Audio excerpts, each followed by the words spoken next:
Recibamos con un fuerte aplauso a esta niña pendiente a dedicarnos con sus canciones y sus melodías esta noche. Buenas noches a todos. Primero que todo, también le doy gracias a Dios por permitirme pasar al segundo lugar. Al segundo. Entonces, muchas gracias también a los jurados y al señor alcalde por permitir estas cosas tan lindas y muchas gracias.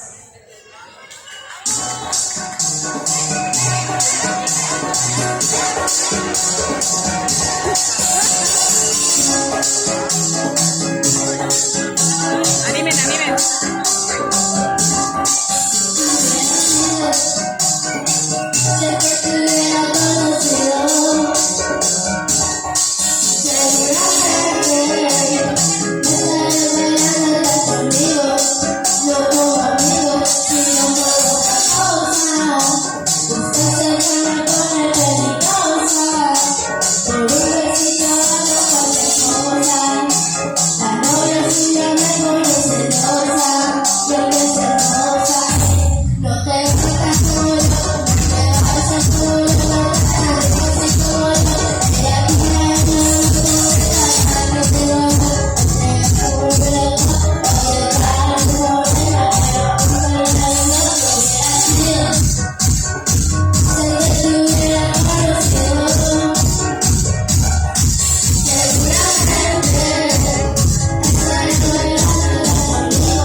Soy